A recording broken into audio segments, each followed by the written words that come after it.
Je vais vous inviter à ouvrir votre Bible dans Juges.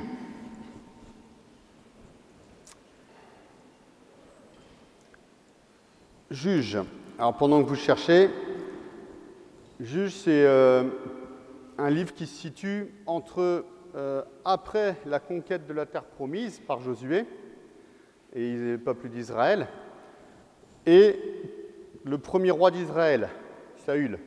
Et entre cette période-là, il y a eu un passage un peu compliqué pour le peuple d'Israël qui s'appelle les Juges.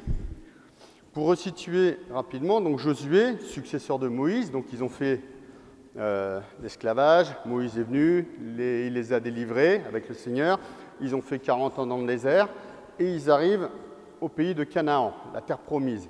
Et là, Moïse passe le relais à Josué et Josué fait la conquête de la terre promise avec les 12 tribus d'Israël.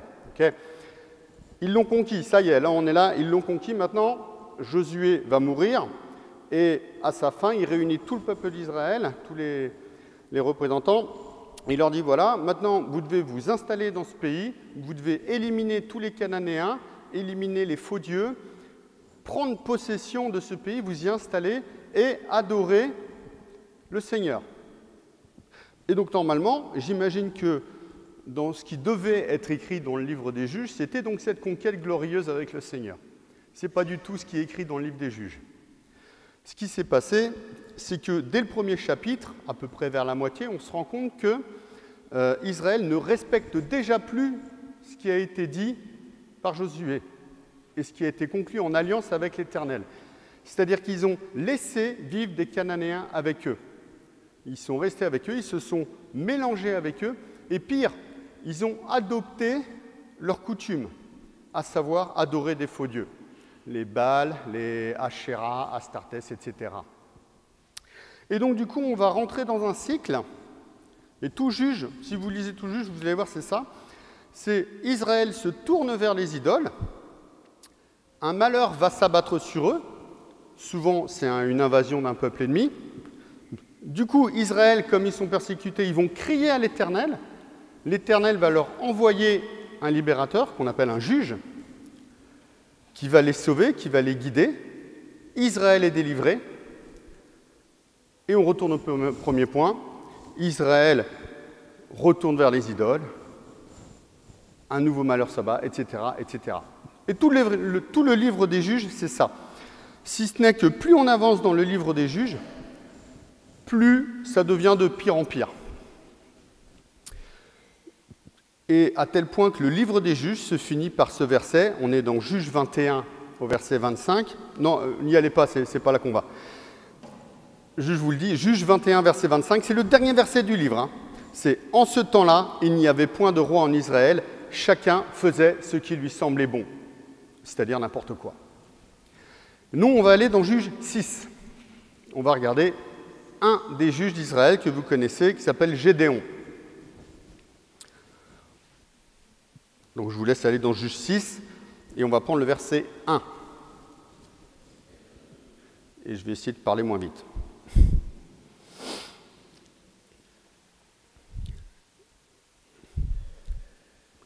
Vous l'avez ? Les enfants d'Israël firent ce qui déplaît à l'Éternel, et l'Éternel les livra entre les mains de Madian pendant 7 ans. La main de Madian fut puissante contre Israël. Pour échapper à Madian, les enfants d'Israël se retiraient dans les ravins des montagnes, dans les cavernes, sur les rochers fortifiés. Quand Israël avait semé, Madian montait avec Amalek et les fils de l'Orient, et il marchait contre lui. Il campait en face de lui, détruisait les productions du pays, jusque vers Gaza, et ne laissait en Israël ni vivre, ni brebis, ni bœuf, ni âne. Car ils montaient avec leurs troupeaux et leurs tentes, ils arrivaient comme une multitude de sauterelles, ils étaient innombrables, eux et leurs chameaux, et ils venaient dans le pays pour le ravager. Israël fut très malheureux à cause de Madian, et les enfants d'Israël crièrent à l'Éternel. Là, vous avez exactement ce que je viens de vous dire avant, le fameux cycle. Ils ont désobéi, un peuple est arrivé pour les persécuter, ils crient à l'Éternel. Et donc Dieu va leur envoyer un libérateur un juge. Et donc on va aller au verset 11, toujours dans ce même chapitre.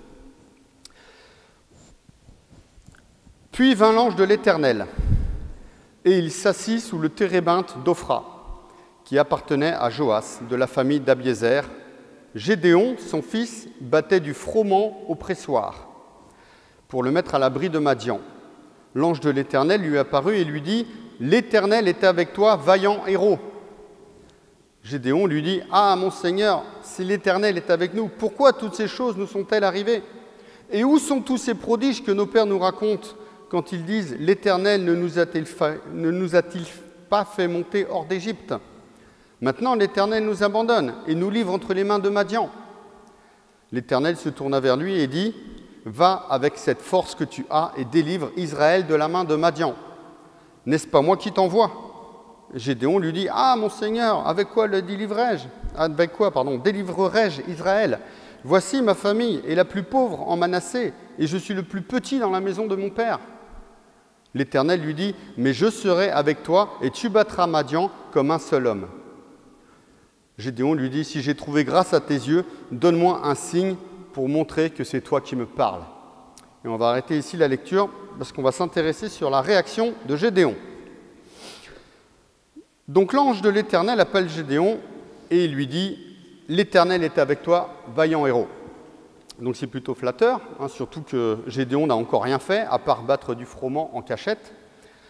Mais Gédéon, il va répondre en 3 fois à cet appel. La première fois, il va dire « Oui, ok », mais il va demander pourquoi l'Éternel les a abandonnés. La deuxième fois, il va dire qu'il est le moins bien placé pour répondre à cet appel. La troisième fois, on l'a lu, il va dire qu'il demande une preuve. Donc clairement, en fait, Gédéon, il va essayer de se défiler sur ce que le Seigneur lui demande, en fait. Il va trouver des arguments, des contre-arguments pour ne pas le faire. Et ça me rappelle un peu la réaction de Moïse devant le buisson ardent. L'Éternel est en train de lui demander quelque chose d'impossible aux yeux humains. Et lui, il va essayer de ne pas le faire. Et du coup, il va argumenter, contre-argumenter, etc., pour essayer d'échapper à la demande. Est-ce que nous aussi, on réagit comme ça quand Dieu nous demande quelque chose? Est-ce qu'on essaie de se défiler? Je dis ça, je suis le premier concerné. Moi, généralement, quand j'écris un message, c'est que je ne suis pas à l'aise avec le thème. Donc, on va se poser la question, est-ce que la demande que l'Éternel pose à Gédéon est réalisable? Est-ce que c'est si compliqué que ça? Alors, donc, qu'est-ce que le Seigneur demande à Gédéon? Il lui demande de délivrer son peuple des Madianites. Alors, on a d'un côté les Madianites. Les Madianites, donc, c'est un peuple, ils sont décrits comme étant comme une multitude de sauterelles, très bien armés, très bien équipés, c'était des guerriers. De l'autre, on a donc Israël, qui est devenu un peuple troglodyte, c'est-à-dire que c'était un peuple vaillant qui a conquis la terre promise. Maintenant, il se retrouve dans des grottes à se cacher à cause de cet envahisseur. Et au-delà du fait de se cacher, il va essayer de survivre, puisque Madian, il rafle tout. Les récoltes, les ânes, les moutons, tout, ils prennent tout. Eux, ils n'ont plus rien, et ils sont en mode survie. Donc, si je devais miser sur un vainqueur, pour une bataille, clairement, je ne choisirais pas Israël. Mais ça, c'est avec des yeux humains. Parce que Israël, ils ont un Dieu puissant. Et la différence, elle est là. Oui, ils sont dans les rochers, ils sont affamés, ils n'ont rien, mais ils ont un Dieu puissant. Et avec un Dieu comme lui, l'impossible devient possible. Et ce Dieu, c'est aussi notre Dieu. Et même ce qu'il nous a confié nous paraît difficile, avec lui, on peut le faire. Et c'est prévu qu'on le fasse. Et il sera avec nous. Je pense que parmi vous, il y a un grand nombre de personnes qui savent que savoir que Dieu est puissant est différent de vivre sa puissance. Dans le premier cas, on est spectateur de l'œuvre du Seigneur. Dans le deuxième cas, on est acteur de l'œuvre du Seigneur. Et je pense que le Seigneur, il veut des chrétiens acteurs, et non pas juste observateurs. Donc la question est, quels chrétiens sommes-nous? Première réponse de Gédéon. On est au verset 13, je le relis pour se remettre ça en tête. Gédéon lui dit, « Ah mon Seigneur, si l'Éternel est avec nous, pourquoi toutes ces choses nous sont-elles arrivées? Et où sont tous ces prodiges que nos pères nous racontent quand ils disent « L'Éternel ne nous a-t-il pas fait monter hors d'Égypte? Maintenant l'Éternel nous abandonne et il nous livre entre les mains de Madian. » Gédéon est tellement dans la peur de l'oppression et dans la faim que quand l'ange arrive et lui parle, il n'écoute même pas. Même pas, l'ange il arrive, il lui dit Gédéon, vaillant héros, et lui, même pas il réagit à ça, quoi. D'ailleurs, il n'a même pas l'air d'être surpris de voir l'ange arriver. Ce qui m'étonne, c'est que Gédéon, il ne comprend pas pourquoi l'Éternel les abandonne. Il comprend ça, il comprend pas ça. Il dit pourquoi l'Éternel les abandonne? Alors que, avant, voilà tout ce qu'il a fait. Mais il sait très bien ce que son peuple a fait. Il le voit, il vit parmi eux. Il voit bien qu'il y en a certains, ils sont allés adorer des idoles. Il voit bien qu'on est au niveau Juge 6, donc il y a eu 5 chapitres avant où ils n'ont pas arrêté de tomber pour remonter, pour retomber, pour remonter, etc. Donc, il le sait ce qui se passe. D'ailleurs, en fait, on ne l'a pas lu, mais avant, on a commencé au verset 11, mais avant, en fait, l'Éternel, il a envoyé un prophète pour dire justement ce qui n'allait pas. Et le prophète, il finit au verset 10, il dit « Mais vous n'avez point écouté ma voix ». L'explication, elle est là. Ils n'ont pas écouté la voix de l'Éternel, c'est pour ça que tout ça, ça leur arrive. Et on est aujourd'hui dans un monde qui n'écoute pas la voix de l'Éternel. Non seulement il n'écoute pas, mais en plus, il le rejette. Si vous allez dans la rue, là, vous sortez, vous prenez la première personne qui passe, et vous dites « L'Éternel est mon roi », il va vous prendre pour un fou. Sauf s'il vous connaît. Ça, c'est pas pareil. S'il vous connaît, là, on rentre dans le témoignage, et là, il va pouvoir se poser des questions. Mais voilà, aujourd'hui, le monde d'aujourd'hui n'écoute pas la voix de l'Éternel, et même, il le rejette. Combien de fois on a entendu des phrases, j'imagine que vous les avez entendues aussi, « Si Dieu existe, pourquoi il y a la guerre? Si Dieu existe, pourquoi les enfants meurent alors qu'ils ont à peine vécu? Si Dieu existe, pourquoi le sort s'acharne sur cette personne ?» Et c'est des choses horribles. Mais du coup, on prend tous ces malheurs et on les rejette sur Dieu en disant « Voilà, c'est la raison pour laquelle je n'ai pas besoin de croire en Dieu ou je ne crois pas en Dieu parce que de toute façon, si ça arrive, c'est qu'il n'existe pas ou qu'il nous a abandonnés. » Mais qui a abandonné qui?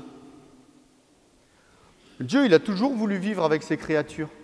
Il nous a fait à son image. Et en plus de ça, il a voulu partager sa gloire avec nous.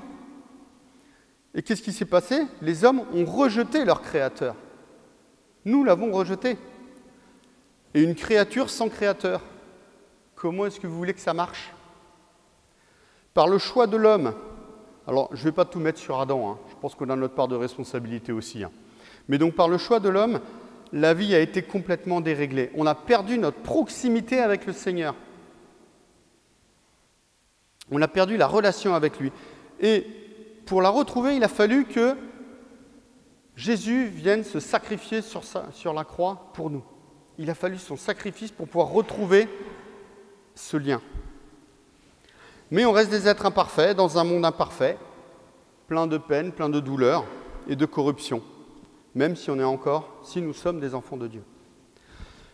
Donc Gédéon est en droit de se poser cette question, parce qu'il vit dans la peur de mourir de la main de l'envahisseur et la peur de mourir de faim aussi. Et en plus, il y est pour pas grand-chose, lui, personnellement. Donc ce n'est pas un reproche qu'il adresse à l'Éternel, c'est un cri de désespoir. Si quelqu'un parmi nous est dans le désespoir, parce que la vie ne lui a pas fait de cadeau, et il y en a peut-être, je lui dis juste, sois persuadé que le Seigneur souffre avec toi. Le Seigneur ne s'en fout pas. Tu souffres, il souffre avec toi. Tu pleures, il pleure avec toi. Il voit ce que tu vis. Et tout ce que je te dis, c'est crie à lui. Et je vais même te dire, demande-nous de crier avec toi à lui. On est là pour ça. Et tu verras qu'il répondra avec amour. Et ça, j'en suis convaincu. La deuxième réponse qu'il fait, on est au verset 15. Donc Gédéon part toujours à l'ange de l'Éternel. Il lui dit « Ah, mon Seigneur, avec quoi délivrerai-je l'Éternel? Voici, ma famille est la plus pauvre en Manassé et je suis le plus petit dans la maison de mon père. »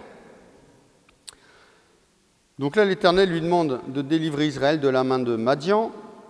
Et Gédéon commence tout de suite à mettre en doute la parole de l'ange de l'Éternel. Et il commence donc par donner des contre-arguments. Comme Moïse, donc, devant le buisson ardent, comme on a dit précédemment. Les réponses, c'est « Ah, mais je suis le dernier des derniers, mais je ne sais pas parler, mais de toute façon, ils ne m'accepteront pas, etc., etc., etc. » On a plein de super excuses. Pourtant, Gédéon, comme Moïse, ils savent que Dieu est un Dieu puissant. Ils ont vu ce qu'il était capable de faire. Mais ils sont quand même là à argumenter, à négocier. Voilà. Donc je pose la question, qui est-on pour négocier avec le Seigneur? Réagir comme ça revient à dire que l'Éternel se trompe. Soit on pense que son plan est trop risqué, il n'est pas pertinent, il ne va pas marcher. Là, ça craint. T'es sûr ton plan, là?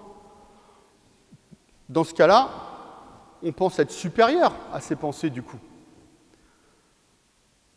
Lui qui a créé le monde, lui qui a établi ses œuvres sur des générations, lui qui est omnipotent et omniscient. Il sait tout, il voit tout, il est partout. Et nous, on va se permettre de lui dire « Ouais, ton plan, ça craint un peu, là. » Soit l'autre possibilité, c'est qu'on dit « Tu t'es trompé de personne. Je ne suis pas la bonne personne. » Alors, j'ai plus tendance à être dans ce cas-là, moi. Je ne suis pas à la hauteur de ce que tu m'appelles à faire, là. C'est pas possible. Moi, je me connais, c'est pas possible. Mais ça, en fait, c'est pas manquer de confiance en soi, c'est manquer de confiance en Dieu. Parce que oui, nous, on se connaît, on sait de quoi on est capable, on sait de quoi on n'est pas capable, d'ailleurs. Enfin, on pense savoir de quoi on n'est pas capable, surtout si le projet est ambitieux. Mais en vérité, le Seigneur, lui, il nous connaît plus que nous, on nous connaît nous-mêmes. Je ne sais pas si ma phrase est française. Lui, il sait très bien qui on est. Il le sait mieux que nous. Et il sait très bien qu'on va pouvoir le faire. D'ailleurs, on ne va pas pouvoir le faire tout seul, parce qu'il n'en est pas question, si on va pouvoir le faire avec lui.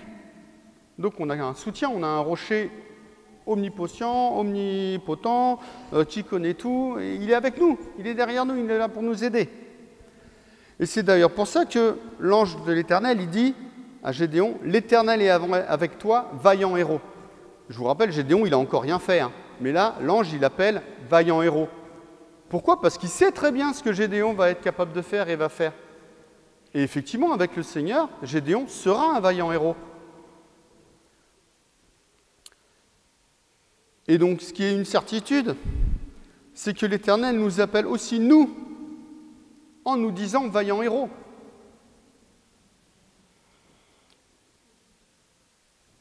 Ne nous trompons pas, par contre. Ce n'est pas parce que nous sommes exceptionnels que l'Éternel nous choisit. Loin de là. D'une part, parce qu'il pourrait très bien se passer de nous. D'accord? Qu'est-ce qu'on peut apporter à une personne qui tient l'univers au creux de sa main? Et d'autre part, parce que d'autres seraient clairement mieux placés que nous pour réaliser les œuvres.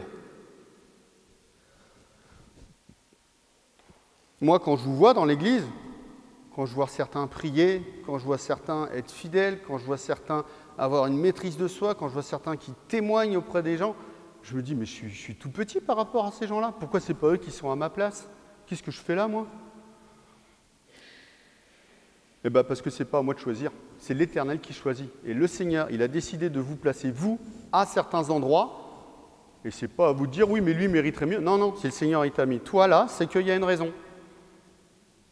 Et la raison, on la découvrira au fur et à mesure de notre service.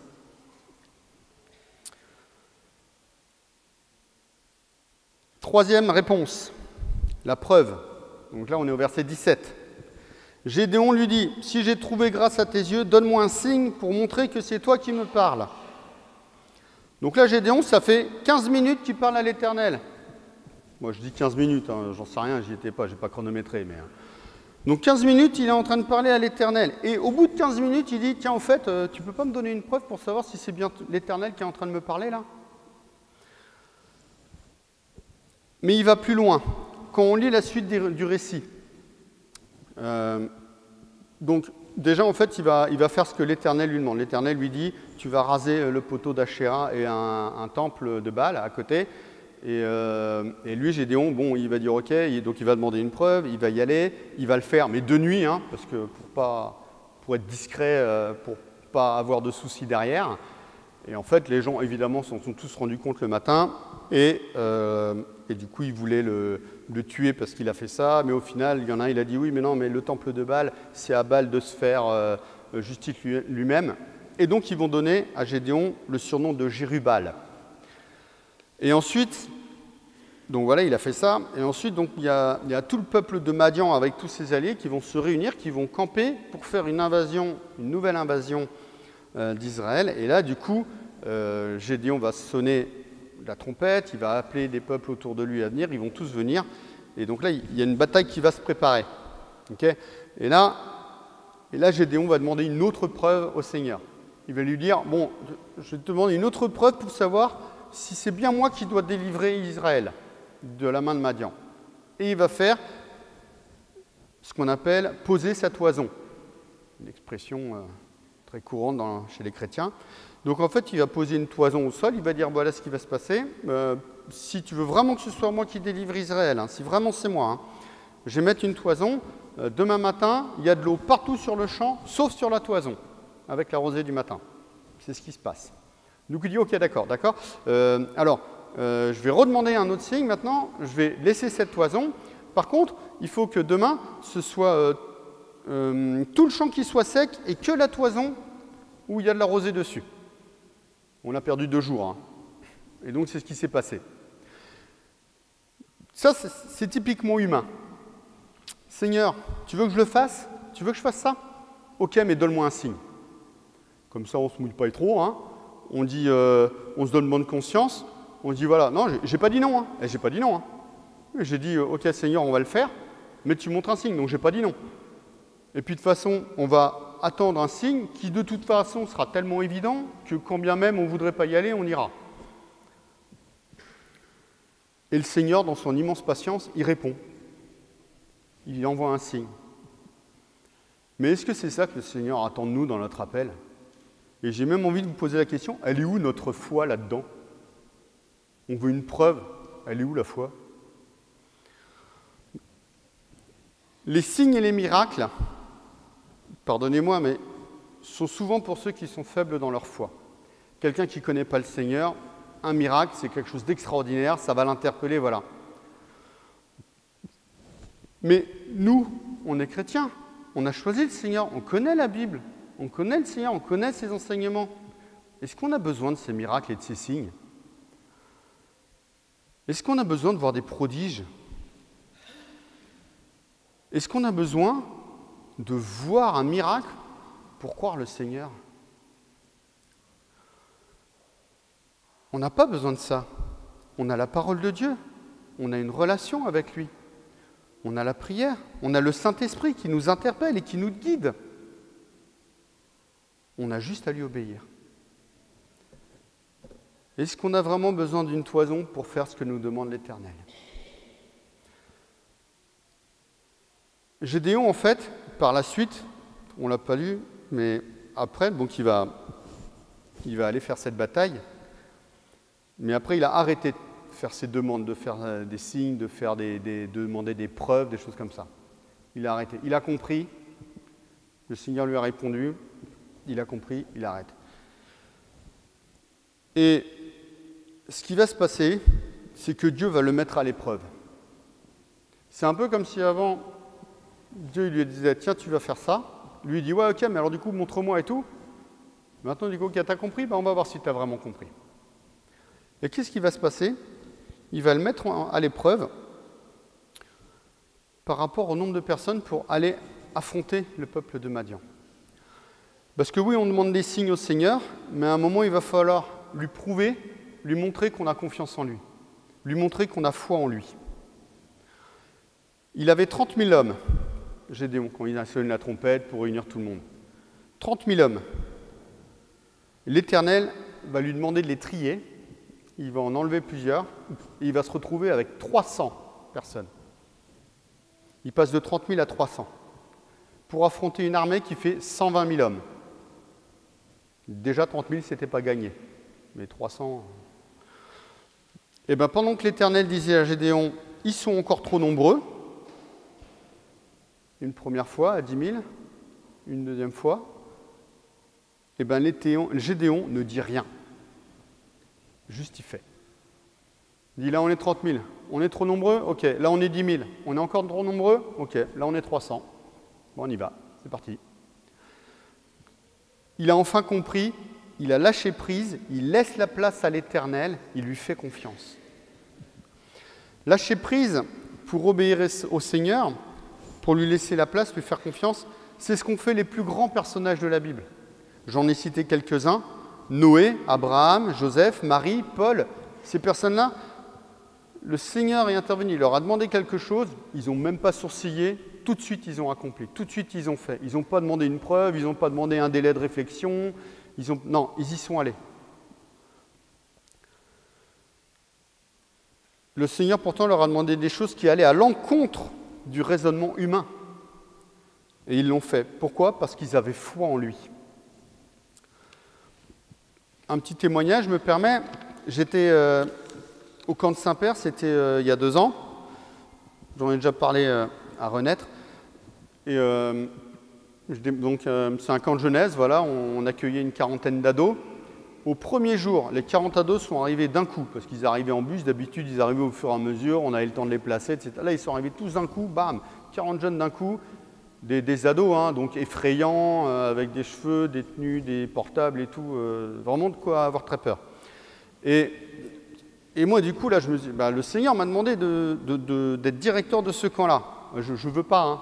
Je veux pas, mais je le fais parce qu'il me dit de le faire. Et je me suis retrouvé dans une situation où là, j'étais débordé. Je ne savais plus où donner de la tête. J'étais complètement débordé. Et j'avais peur. J'étais dans une situation où je me disais, mais c'est impossible, là, je ne vais pas y arriver, c'est pas possible. Au premier jour, je commençais à avoir des vertiges, tellement je m'inquiétais, tellement j'étais en stress, tellement... Et il y a une dame du personnel qui vient me voir, qui me dit, laisse-moi te raconter un truc, là, je sens que tu n'es pas bien. Et elle m'a donné l'image de sa fille, qui était en haut des escaliers, qui se préparait pour venir à Saint-Père. Elle avait 2 énormes valises. Et elle devait descendre les escaliers. Et elle allait galérer comme pas possible. Et là, il y a un pasteur qui logeait chez eux, qui lui a dit, mais donne-moi tes valises, je vais les descendre. Et elle a dit, non, c'est bon, non, je vais les descendre. Et bien, on est exactement dans ce cas-là, quand on refuse de les lâcher prise. On est avec nos 2 grosses valises, là, qui pèsent 3 tonnes, prêts à se casser la figure dans les marches, parce que notre nature humaine fait que, non, c'est mes valises, je vais les garder. Et le Seigneur, il est là pour nous dire, donne-moi tes valises, je vais les porter à ta place. Est-ce que nous aussi, on réagit comme Gédéon quand il fait appel à Dieu la première fois ? Quand Dieu fait appel à lui. Oui, mais attends, oui, mais attends, oui, mais attends. Ou est-ce qu'on réagit comme un fidèle serviteur qui veut faire la volonté de Dieu ? Il fait appel à nous. Il fait appel à nous. Soyez sûrs, hein, le Seigneur vous appelle à faire quelque chose. Si vous n'avez pas reçu d'appel, ce n'est pas normal. Si vous ne l'avez pas entendu, ou vous n'avez pas vu, vous n'avez pas ouvert les yeux, le Seigneur veut faire appel à vous. Ça peut être pour plein de choses. Mais c'est pour l'œuvre c'est pour son œuvre, pour son Église. Par contre, petite précision, c'est pas nous qui choisissons pourquoi il nous appelle. Hein. Ah, je sens que je suis choisi pour aller chanter là. Bah, je le sens. Non, c'est pas toi qui décide, c'est le Seigneur qui décide. Dites-vous bien une chose, avant de finir, c'est son œuvre. Tout ça là, c'est l'œuvre du Seigneur. Et il va s'en occuper. Et il ne va pas nous laisser tomber. Alors, soyons heureux d'y participer. Le Seigneur, il nous fait confiance, il nous appelle. On ne le mérite même pas. Et c'est nous qui l'appelle. Amen. Je termine par ce verset qui est au verset 14. Tu peux le mettre là-haut. Juge 6, verset 14. Et avec ce verset, tout est dit. J'ai juste à finir par ce verset. L'Éternel se tourna vers lui et dit, Le lui, on pourrait dire vers nous. Et dit, va avec cette force que tu as et délivre Israël de la main de Madian. N'est-ce pas moi qui t'envoie? De quoi? Où sont nos doutes? Où sont nos peurs? C'est l'Éternel qui nous envoie. Amen. Je prie et je laisse la place. Seigneur mon Dieu, je te demande pardon pour les fois où nous avons douté, Seigneur. C'est vrai, Seigneur, tu nous confies des œuvres, Seigneur, qui sont grandes, qui sont merveilleuses. Et nous, on a peur parce que peut-être on ne se sent pas à la hauteur, Seigneur, de les faire. Mais clairement, on n'est pas à la hauteur, en fait. Mais avec toi, on peut le faire. Parce que toi, tu connais tout, toi, tu sais tout, tu es puissant, Seigneur. Combien de fois on a vu ta main, Seigneur, sur ces œuvres, sur ces actions? Combien de fois on t'a vu faire des prodiges? Combien de fois on t'a vu parler aux gens? Combien de fois on t'a vu nous relever, nous fortifier, Seigneur? Et toi, tu es avec nous. Alors merci, Seigneur. Je te prie vraiment pour ceux qui sont dans le désespoir, Seigneur, d'intervenir dans leur vie, Seigneur. Je te prie vraiment pour ceux, Seigneur, qui n'ont pas encore reçu d'appel, qui puissent savoir ce que tu attends d'eux, Seigneur. Je te prie vraiment pour ceux qui ont reçu ton appel, Seigneur, de les aider et de nous aider d'ailleurs à accomplir cette œuvre pour que ta gloire, Seigneur, se manifeste parmi nous, que ton Église rayonne, que ton Église grandisse, Seigneur. Amen.